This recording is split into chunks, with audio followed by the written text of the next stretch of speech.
네, 저희 그럼 이제부터 1부 발제를 시작하겠습니다. 세 분의 발제를 순서대로 모시겠습니다. 첫 번째 발표는 경희대학교 경영학과의 이경전 교수님이십니다. 이 교수님은 우리나라의 대표적인 AI 공학자이자 경영학자로서 국내 AI 정책과 산업 전반에도 많은 자문을 해오셨습니다.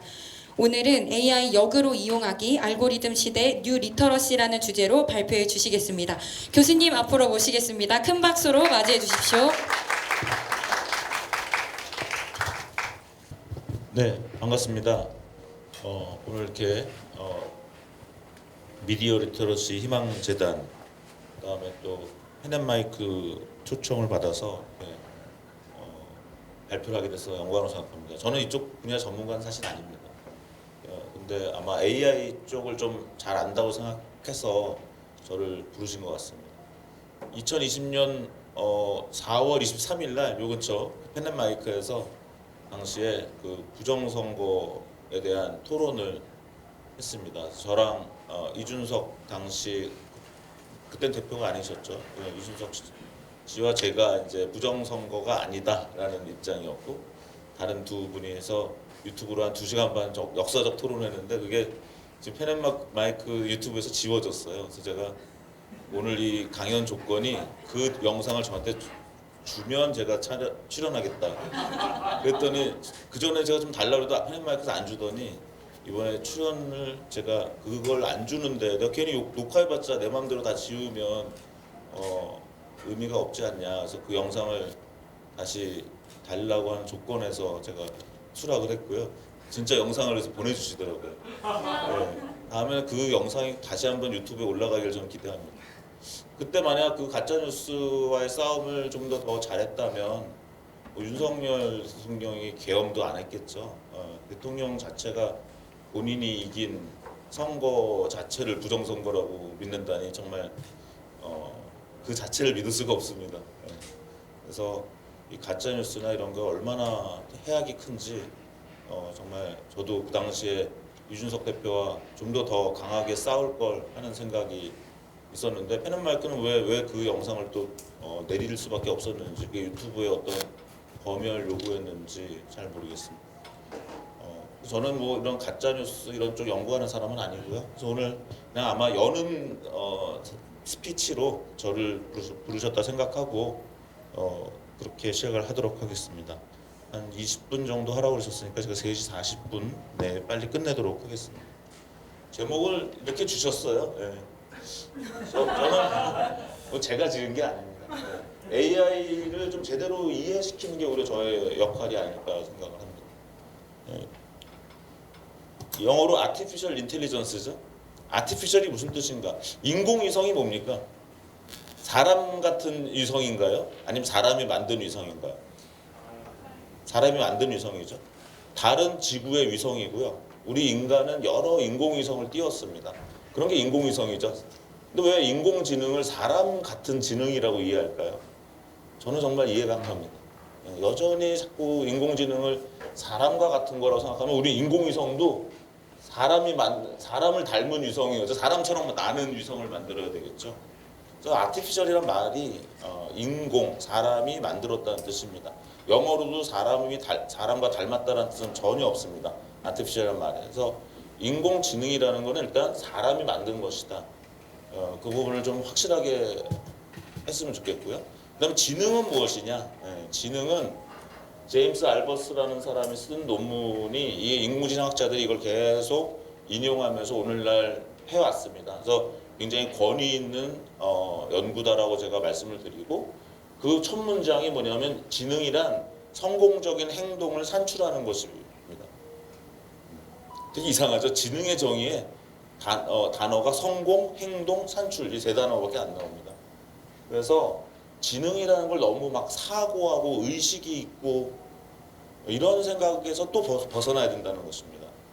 지능이라는 건 단지 성공적인 행동을 산출하는 것인데 성공의 정의는 뭐냐면 목표를 달성하는 것이죠. 그래서 인공지능을 전공하지 않은 그런 일반 인문 사회 분들도 전혀 주눅이 들 필요가 없습니다. 사람과 인공지능의 관계라고 한다면 사람은 그 인공지능에게 목표를 지정해 주는 것이고요. 인공지능은 그 목표를 달성하는 그냥 기계에 불과하다. 거기는 앞으로도 의식도 없을 것이고, 뭐 지금 많은 사람들이 좀 뻥치고 있는 뭐 앞으로 의식을 가지고 우리한테 뭐 배신을 해서 우리를 막 이런 얘기들은 그럴 수도 있겠지만 너무 개연성이 낮은 비과학적인 그런 거라고 저는 말씀드리고 싶습니다. 그러면 오늘날 챗GPT는 어떤 목표를 갖고 있는 도구일까요? 챗GPT는 n개의 무엇을 집어넣으시면 n+1번째 조각을 생성하는 기계에 불과합니다. 근데 그 조각이라는 거는 글자도 되고 요즘 이미지, 동영상, 음악, 목소리, 연구보고서, 알고리즘 굉장히 다양한 걸 내고 있죠. n개의 여러분들께서 n개의 뭔가를 집어넣으면 n+1번째 무엇을 생성하는 것이고요. 그걸 다시 자기가 집어넣어서 n+2 또 n+2가 나오면 다시 집어넣어서 n+3 이렇게 하는 그런 기계에 불과합니다. 그러다가 더 이상 내뱉지 않아야 된다고 생각할 때 스탑하는 기계입니다. 그렇기 때문에 그 n개의 단어가 굉장히 중요합니다. n개를 만약 나는 이재명을 싫어해. 노란봉투법 어떻게 생각해? 그러면 노란봉투법을 반대하는 의견을 낼 거고요. 난 이재명이 너무 좋아. 노란봉투법에 어떻게 생각해? 그러면 노란봉투법을 찬성하는 의견을 내놓을 것입니다. 그래서 앞에 n개 굉장히 중요하죠. 이거는 이제 지금 보니까 그러네요. 인공지능 시대 뉴스 소비의 문제점이 있겠네요. 어떤 뉴스를 알려줘 하면 얘는 나의 그동안 성향에 좀 맞는 뉴스를 제너레이션할 가능성도 있겠네요. 이 사람은 원래 평상시에 뭐 어디를 싫어하니까 이런 뉴스를 보여주는 게 낫겠다. 그래서 만약 여러분들이 정말 그런 게 싫으면 절대 나한테 아첨하지 마라는 토를 계속 다셔야 됩니다. 그렇지 않으면 그 앞에 n개의 단어의 성향에 따라서 n+1번째 단어가 생성되는 그런 기계에 불과하다. 근데 가짜뉴스에 또 문제가 있죠. 가짜뉴스가 왜 생기는 가짜뉴스나 환각이라는 건 뭐냐면 그럴듯하지만 사실 아닌 주장을 자신 있게 제시하는 현상인데요. 이게 왜냐면 우리가 중고등학교 때 기억나시죠? 우리 사지선다 시험 보면 1, 2, 3, 4 있으면 모르면 그냥 답 안 쓰시나요? 아니면 찍으시나요? 우리 제도가 찍어야 되게끔 해놨죠.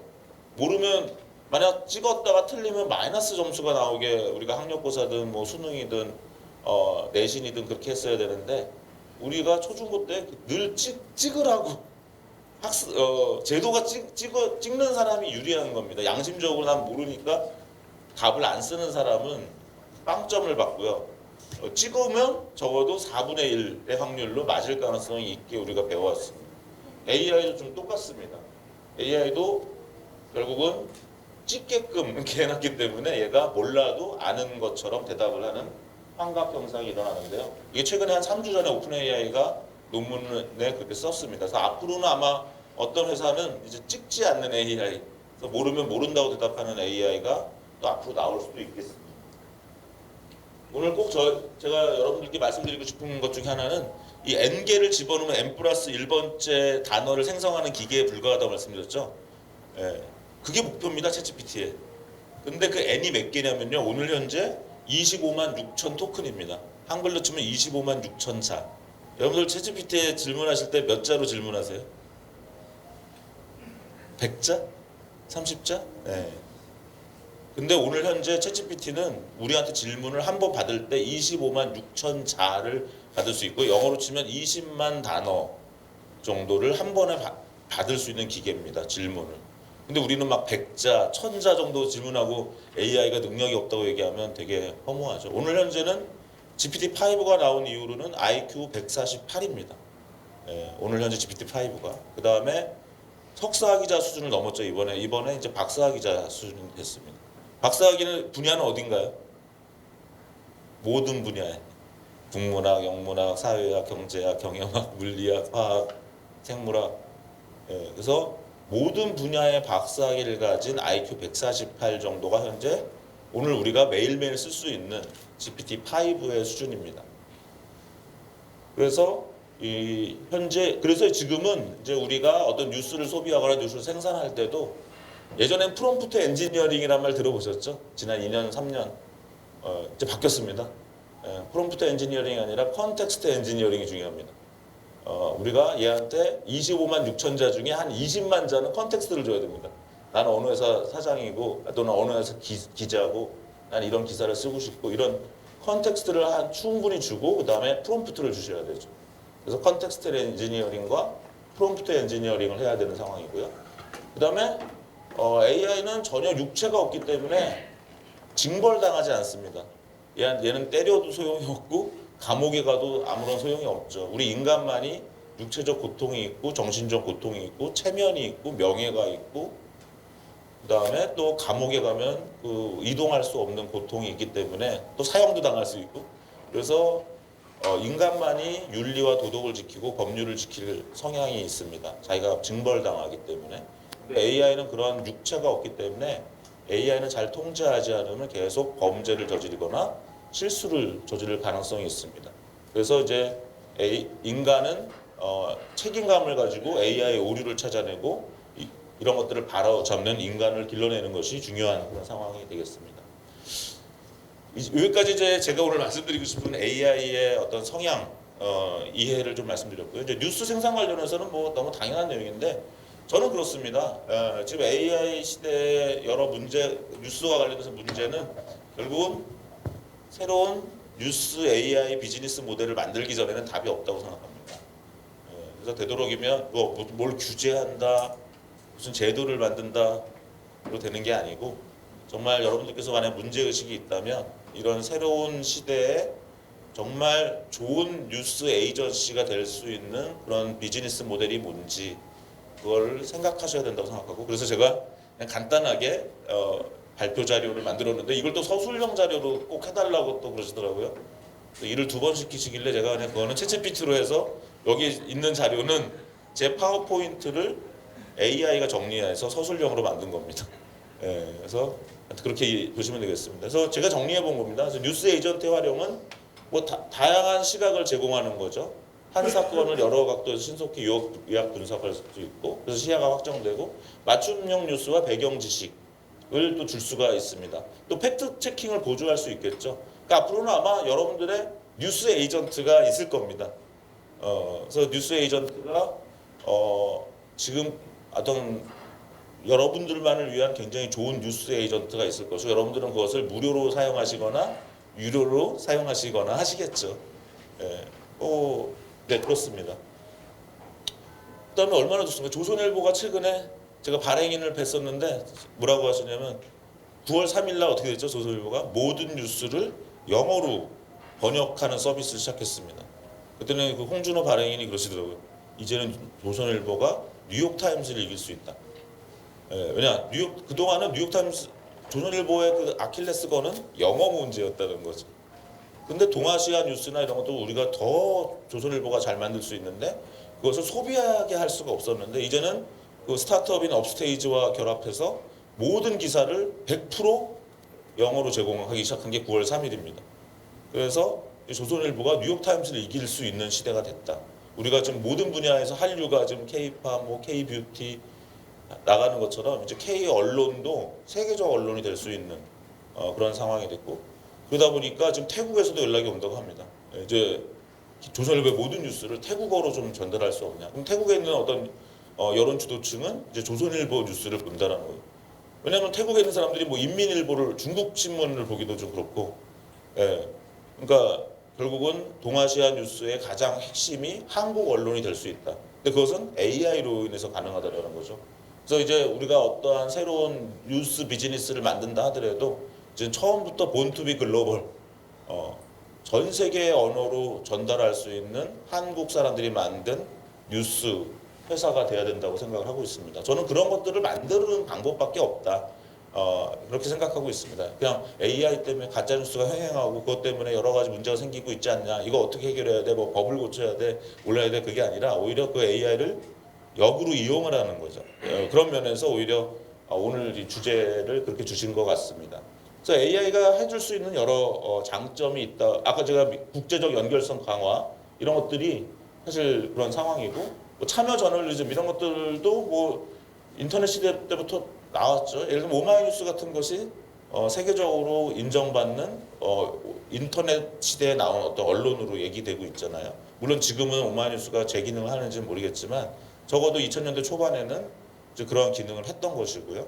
지금은 이제 AI 시대에 진짜 이렇다 할 어떤 AI 저널리즘이 또 나와야 되는 상황이라고 보고 있습니다.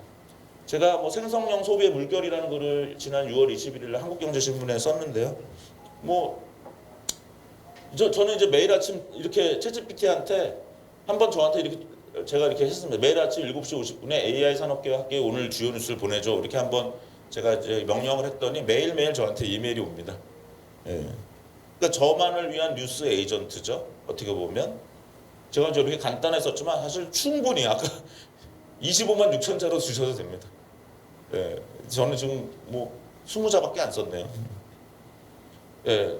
어떤 회사에서는 매일 노란봉투법에 대한 이슈를 좀 체크하고 싶다 그래서 제가 어떻게 하는 거예요? 그래서 제가 이렇게 하는 겁니다. 그냥 챗GPT한테다가 매일 나한테 이런 뉴스를 매일 오전 11시 55분에 보내줘. 이렇게 썼더니 제 이메일 박스에 좀 11시 55분에 정확하게 노란봉투법에 대한 뉴스가 매일매일 꽂히고 있습니다.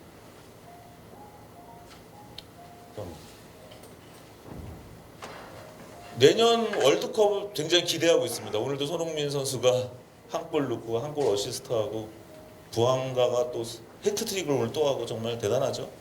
내년에 미국 북중미 월드컵은 정말 새로운 월드컵이 될 겁니다. 어떻게 되느냐?